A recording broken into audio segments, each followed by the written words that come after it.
I had to tell people what the hoon bed was on the 7-Eleven because I'm that type out here in these streets, riding my beat the hell up Schwinn. But you know what? One day, blah, la, la, la, wait till I get my money right. And then that S-Works is going to be mine. Then that Cannondale is going to be mine. Then I'm going to be over here with $10,000, $15,000 bicycles talking about, yep, I did that. Why? Because I wanted to. And I feel the serotonin. You know what I'm saying? I feel the endorphins when I'm cycling, when I'm spinning around, even when I can't clip out of my pedals. I'm telling y'all, I'll ride 50 miles. I'll try to come to a complete stop and be like, damn, is my ankle going to spin out? Nope, I guess we're going over. It be like that sometimes. And that's feel you got to feel if you are Auburn, having to hear me talk about, hey, what took y'all so long to retire Cam Newton's jersey? Because not too long ago, and by not too long ago, I mean quite literally like 4 years ago, I wrote about the 10 best players to ever play college football. And people were irate, I tell you, that I did not have Reggie Bush at 1, that I did not have Vince Young at 1, that I did not have Joe Burrow at 1, because I only got 1-1. There's only one of them ones. Only one of them ones. And he wears 2. Only one of them ones, and he wore 2 at friggin' Auburn. His name is Cameron Jarrell Newton. Greatest college football player to ever live. Full stop, period. I hope he sees this. I hope it makes it onto his channel. I hope it makes it onto his stand-up where he's doing his TikToks, because I feel that way. He might not feel that way. But you know what? Damn it, it's my opinion. It ain't Cam Newton's opinion. He's the greatest college football player to ever walk the face of the earth. And I got all these ways of proving it. But my favorite way of getting at it is you can't tell me who else played on the offense at Auburn. That's how damn good he was. It was, you know what? With all due respect, which could be none, it was Cam Newton and the 10 dudettes. That's what it was, 10 dudettes. You don't know who they were because you didn't know who they were, because that's how good he was. Defensively, it was Nick Fairley and the 10 dudettes. So it's really just Cam Newton, Nick Fairley, and they went 14-0 and won a 22 national championship. But you know what? I'm going to go through it before we get to the Shedeur part of this, because Cam Newton deserves his flowers and then some. So Cam Newton spent 1 year at Auburn. One year. Undefeated. After starting his career at Florida, where they ran this man off over some laptops. Now they ended up with Tim Tebow, and that turned out to be okay for them. But Dan Mullen wanted to start. He wanted to start Cam Newton over Tim Tebow. Dan Mullen knew what time it was. He didn't want them problems. Okay. So then you get Cam Newton going to Blinn College in 2009, which nobody knew about till he got there in Texas, right? But then at Blinn, a monster. I'm going to get to Blinn here in a second, but I'm going to remind you that the first player to ever throw for 2,000 yards and rush for 1,000 yards is also Cameron Jarrell Newton. Okay, there's that. Man with 2,800 yards passing, 1,473 yards rushing, 51 total touchdowns in 2010. It's ridiculous. 30 passing, 20 rushing, and 1 receiving. The man caught a TD. Hell up out of here. While Auburn goes, Auburn went 14-0, won a national championship. Okay? Won national championship, not 1 year, but 2 years in a row, because people forget that at Blinn College, he also whooped that ass. Look, at Blinn, the Buccaneers dropped 60 on Tyler Junior College. Some of y'all don't know where Tyler is. Some of y'all don't know nothing about Tyler, Texas, but you need to, because that's where Earl Campbell come out of. It's where Shedeur Sanders comes out of. They play a little football down there in Tyler, Texas, even if they was a little late getting on the integration train. And I know this because if an East Texas federal judge does not integrate Tyler, Texas, Earl Campbell probably doesn't end up at Texas to become its first Heisman Trophy winner. I wrote that story too. You can go read that at foxsports.com. Now, Cam Newton was responsible for 503 of the 601 total yards that Blinn put up on Tyler Junior College. Okay. He also accounted for 369 and 84 points against Cisco. They scored 84 points. Okay. All right. It gets better. He fell just 73 total yards shy of a 3,000 yard, 1,500 yard rushing season, passing season in the most remarkable season in junior college history by a quarterback at Blinn. Okay. Then he gets to Auburn, where he commences to put on one of the great performances that we've seen by any player ever, including the comeback. For those of y'all that are too young to remember, Auburn was down 24 points to Nick Saban's Alabama. And Cam Newton said, I'm going to put y'all on my back. We are not losing this damn football game to Alabama and Nick Saban. And the comeback is what it was, 28-27. 2009, I also got to see Cam Newton win his first game as starting quarterback. From 2009 to September 2011, Cam Newton did not lose a football game. Did not lose a football game. In the SEC championship game, Cam Newton put up 408 yards against South Carolina, and they dumped them on their skulls, 56-14. They get in the national title game. They win that game 22-19. He has 329 total yards. You know, it just wasn't Oregon's time, because it's never Oregon's time, because Oregon's never had a national championship, and it doesn't look like, doesn't look like that's going to change unless they tweak it a little bit. Dante Moore could be that guy, but he ain't Cam Newton. Played 11 years in the NFL, 10 with the Carolina Panthers, number 1 overall pick in 2011 draft, which is a loaded NFL draft, and won the NFL MVP in 2015. Led the Panthers to the damn Super Bowl. They lose to the Broncos. I'm not stretching it when I tell y'all Cam Newton is the reason that we get to have a dual threat quarterback in the NFL like we do now. And I mean that by saying, if you aren't a dual threat quarterback, we looking at you with some real side eye. It used to be held against you.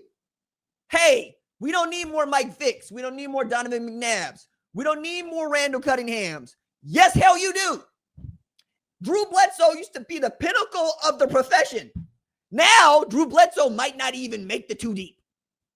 Justin Herbert, 6'6" and 292 pounds or whatever, because that's a giant back there, but he can move. And if he couldn't move, he would be playing in the NFL. Take a look around.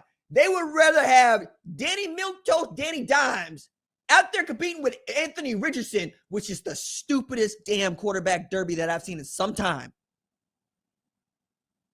Then go the other way, because they know that Danny Dimes got some speed, even if he going to trip himself up and he going to put the ball on the floor. Anthony Richardson need to learn how to be a pro, and then it's over for y'all. Tyrod Taylor gets to keep playing in the league, guys. Jameis Winston gets to keep playing in the league. Russell Wilson gets to keep playing in the league. Teddy Bridgewater's playing in the league. And Cam Newton's got one of the better shows by an athlete in the entire country. Full stop. So why, pray tell, after 15 friggin' years, is Auburn going to retire his jersey against Georgia? First of all, they're going to lose that game. I would retire his jersey against Oklahoma, a game you might be able to win, because you're not going to win that Georgia game. You're not. And Jackson Arnold is going to have to see Cam Newton get his jersey.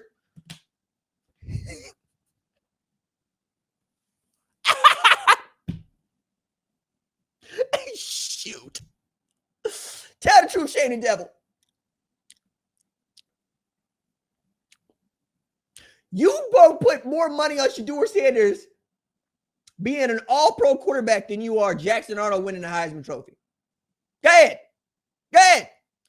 In front of and put your hand on the good book, even though people be lying on the good book, but you know what? They're going to hell. We can't help them.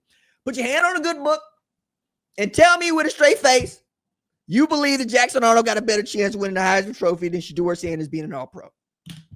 Go ahead. Go ahead. Go ahead. No, because you don't want to feel that lightning coming from the Almighty. And I ain't talking about the New Testament one that's talking about, hey, washed in the blood, everybody get to come through. No, I'm talking about the Old Testament one. It ain't suffer no fools. He will leave you out there for 40 years in the desert and let you think about what you have done. He will flood the world and say, you better get your ass on that boat. I try to tell y'all, hey, Sodom, Gomorrah, I said get some act right. Y'all ain't getting no act right. That's the one I'm talking about. That's the one that's looking at you right now with your hand on the book. All right. If you one of them peoples that want to risk playing with his name like that, I don't want to be way near you. Matter of fact, I'll help you hold the metal pole. You know what I'm saying? You hold the metal pole. I'm going to be walking way over here. It's going to be broad daylight outside. You're going to get struck by lightning. So then we get Shedeur Sanders getting his jersey retired in Colorado, along with Travis Hunter. And we got a lot of Colorado Buffaloes, notably of the 1990 national champions, who are absolutely perturbed, beside themselves, pissed off, mad, bamboozled, run amok, led astray, because they can't believe what Deion Sanders has done. As if Deion Sanders is the only person that gets to have any say in retiring a jersey at Colorado. I look at it and I say, wait a second. Hold up. Wait a minute. Something ain't right here. Is Shedeur Sanders not the most prolific quarterback that Colorado has ever had? Is Cam Newton not the most important quarterback that Auburn has ever had? Do they have so many records that have Shedeur Sanders' name ahead of them now? You know, ahead of guys like Cordell Stewart, who throws up them hooks like Steve McNair threw up them hooks, man. You know, Slash? Remember Slash? I remember Slash. Some of y'all remember Darren Hagan was out here absolutely getting people done up. But he ain't no Rashawn Salam, RJ. Well, you know, RIP. But he's a better player for Colorado last year. A program that had no identity whatsoever. Shedeur and his daddy and his homie Travis Hunter gave them identity. Gave them a soul. Gave them something to live for. RJ, why are you trying to act like, you know, Colorado ain't done nothing in the 21st century? Because they ain't. The most important thing that Colorado done in the 21st century is produce Joel Klatt for the booth. Because that man is a menace up there. He is ahead of you. He is ahead of them. He could call every play for your team. He's that good at his job. But that's your most distinguished alumni. It ain't Laviska Shenault. Okay? Don't hit me with that. Don't come at me with that. I don't really care about your past in that way. I'm not that dude. I'm telling you what the popularity of the position means. So when you go from Joel Klatt to Shedeur Sanders, and you see what one has been able to do, you know, like finish atop the Big 12 conference like they did when Joel was quarterback, miss the opportunity in this day and age because they're tied atop first place. They make an Alamo Bowl. They get beat by an 11-win BYU team. And the quarterback of that one caught a rape charge. He ain't play at BYU no more. They said you broke the honor code, premarital sex and all that. All Shedeur did was say I'm good, watch Todd McShay, Mel Kiper, Daniel Jeremiah, make him one of the top 25 players in the NFL draft, and watch that man slide to the 5th round, and all he does is comport himself with honesty and integrity. Some child at the Atlanta Falcons got a hold of his daddy's iPad, prank called him, and the man handled it with aplomb. He handled it with class. Dylan Gabriel got up outside his body and decided to try to make an entertainer versus competitor argument against Shedeur Sanders. That, oh, no, it wasn't my bad. I was talking about nobody in particular. Does it say FOOL on our foreheads? No, it does not. No, it does not. So now what we got? We got 6 quarterbacks and only one of them that's moving the needle. We got 6 quarterbacks. We got the Carolina Panthers having a home game for themselves while 74,000 people show up for a preseason game. 2.2 million people watched the preseason game because number 12 and Sanders was playing quarterback. Seems to mean something to me. If anything, I want an answer from Auburn about, you know, hey, you know what time it was. We had all these other jerseys retired. We got all these other Heisman winners. You're doing this now? Why did it take you so long? And I'm sure that there's an answer for that. I'm sure there's a good, intelligent answer for that. But I'm still waiting to hear it. So you tell me, what should have happened first? You getting outside Joe Body because Shedeur Sanders got his jersey retired? Or you just now figuring out it's been 15 friggin' years since Cam Newton made Auburn the center of the college football universe, and they just now getting around to honoring that man?